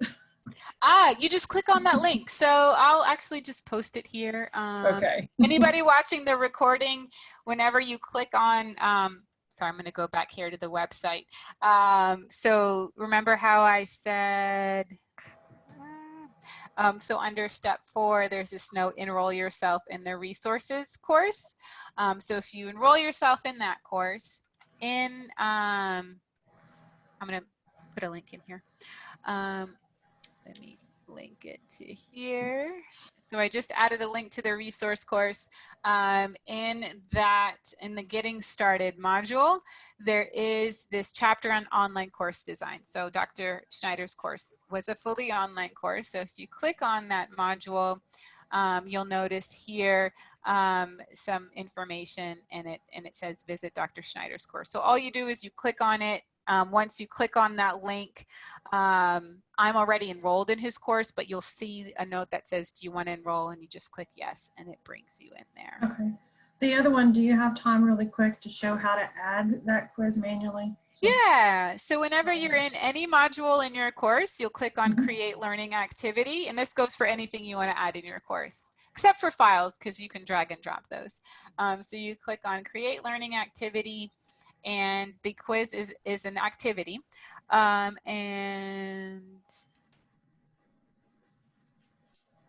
one more over. You were near it. Go back down. There we go. It took me a second. So you find it in this vast list, and you just click on quiz, and then it'll bring you to the quiz settings page. So you'll go through those settings. So you'll give it a name, a description, and go through the various settings and select them as appropriate for the quiz. I'll just demo that real quick. I usually click on expand all, and that expands all the headings, especially if I'm not familiar with a particular activity and I want to make sure I don't miss any important settings. So you can, I'm quickly scrolling through these, but you can kind of go through all of those settings and then adjust them as needed, and then click on save and return to course. Part of the second part to that question, several people have asked, is even when they go and add it that way, the verbiage is not there, and they really like the verbiage. So would they be able to locate that if it's not showing up at all? Yeah, I don't know why it's not showing up. That is very strange. How many does everybody who has a master course doesn't have that quiz? Let me see here. That's 1, 2, 3, 4. Okay. What I'll do, 5. Yeah. So I just pasted it in the chat pod for anyone who wants to quickly grab, copy and paste grab them. it. Okay. Actually, what I might even do, that's even maybe a better idea. Put it in the email. I'll add quiz. Let me make a note because I'll forget. Quiz language in follow-up email. Okay. And I'll also, we'll look into, Karina, do you mind grabbing some names of who didn't have the quiz? I'm just curious. I see some have it, and I just did a fresh restore on this course that we're looking at now, and it came through fine. So I'm not quite sure. There might have been just a fluke or a random hiccup, but we'll look into that. What other questions? I think that was really, I really think, hold on. New question just came in. Let me scroll back down. What does AEA mean? That is the academic engagement activity. And what I will also include in the email is a link to this Learn and Go video. So it's a short video about what the academic engagement requirement is. If you want to see this video immediately, I'm going to post it here in the chat pod. So this is part of our Learn and Go video series. I highly recommend exploring that when you get a chance. But AEA stands for Academic Engagement Activity, and this is especially important for anybody who's teaching a fully online course. In face-to-face courses, you just keep, track of participation, that requirement as you normally would, the attendance for financial aid purposes. In online courses, fully online courses, you'll notice in the template we have that verbiage AEA and then a brief explanation about it. So students must complete an activity that is academic in nature by census date. So it has to be due on census date. They can complete it before census date, if it's open before that. But this is to confirm their participation, their attendance in the course. So in short, I hope that explanation was helpful. But again, there's a video in here. Megan and our team created it, and it goes a little bit more in depth on that. She said thank you. Oh, you're welcome, Dr. LaFleur. Any other questions that I could I really don't think. No, I think we've answered them all. Okay. Just going back through this. All right. Well, thank you for sticking around. Thank you, Karina, for, as always, it's a pleasure facilitating workshops with you. So thank you for You as well. Thank you. Your close eye on those questions as they came in. If anyone thinks of any other questions in the future, this isn't the last time you can ask them. Again, visit our website. If it's learning design related, so if it's related to the organization, the design of your course, maybe you want some help brainstorming some ideas, join our live faculty support session. If you have Moodle questions, need help troubleshooting in Moodle or using any of the great tools that are available to you, reach out to the Faculty Technology Center. But I wish you all the best. Take care and thank you for coming. Bye.